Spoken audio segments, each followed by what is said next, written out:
Thank you for that introduction, Angela. I consider you a friend too, and she and I just met back in March and have spent a lot of time working together on this event, and I look forward to what we're going to do together in the future. So thank you to all of the speakers here today for sharing their knowledge and their experiences, especially those on the front line. And again, a special thanks for bringing us all together. Thank you, Angela.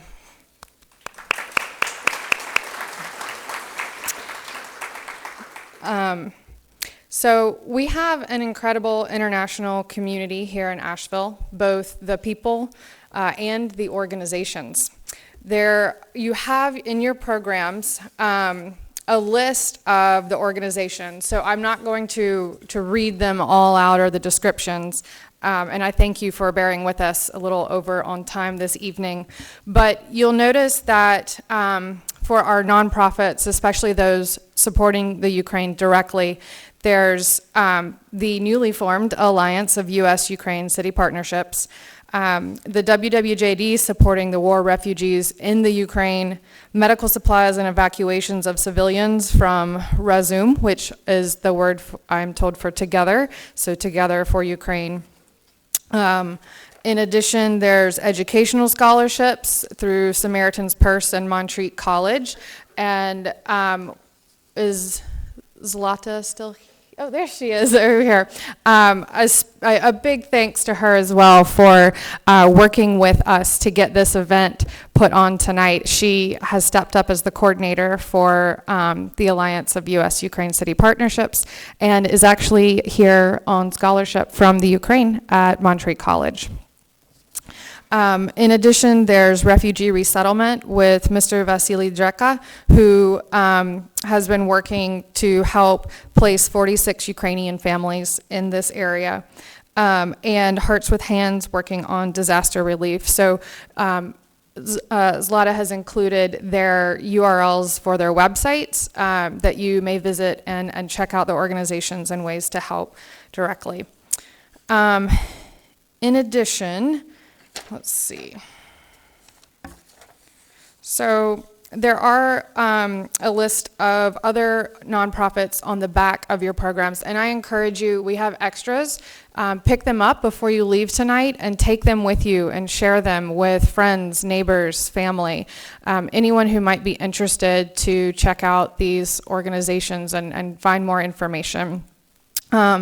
Through organizations like, as Angela said, I'm the president of Asheville Sister Cities, and that is an international organization here in Asheville. We're kind of the international arm of the city, and what we do at Sister Cities is create mutual beneficial long-term relationships at this local level. We're all about creating friendships that provide prosperity and peace through person-to-person or citizen diplomacy. Early partnerships included repairing World War II tensions and trying to lessen the chance of new conflicts by creating cultural and educational exchanges and subsequently lasting friendships. Today, we dedicate special focus on the areas with significant opportunities for cultural and educational exchanges, economic partnerships, and humanitarian assistance.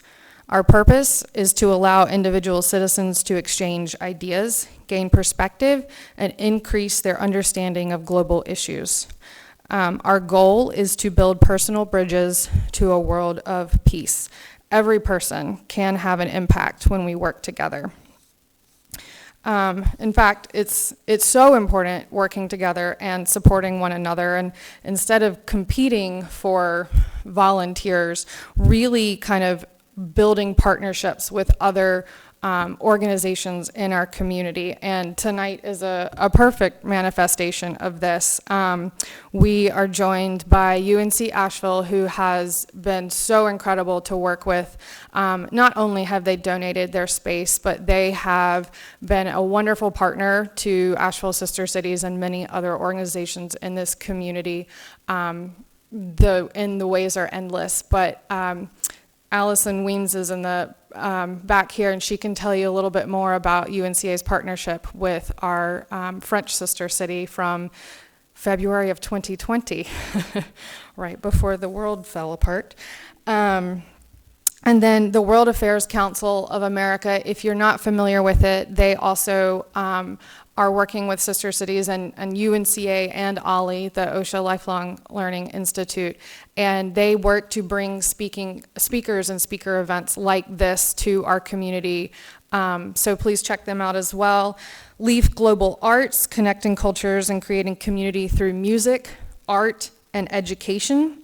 And absolutely the Rotary Clubs of Asheville. There are many of them, and in particular the Downtown Rotary and the Asheville Breakfast Club Rotary are our two supporters this evening, and they are actually working directly with the Rotary in Prague to help resettle refugees with rental housing and also children's mental health and those who've been through traumatic events surrounding the war. And I believe Sharon Leduc is here in the back. She is a Rotary member who can tell you a lot more about that, in addition to Ken Nelson, who I think is maybe had to run out. But so, you know, as James has said, the only way forward is really to connect human to human and start a dialogue. I am using your words because they were wonderful. Do not wait for this peace treaty. If we partner at the local level, tremendous things can happen. And this is one example of our community showing up tonight to learn, to educate themselves, to be part of something bigger, and to connect. And I urge you to stop at some of the tables in the back. There's a couple of pamphlets and information. I will be back there for our Sister Cities table if you have any questions. But please do share and pass on the word of ways to help Ukraine. And thank you again, Angela, for making this event a reality.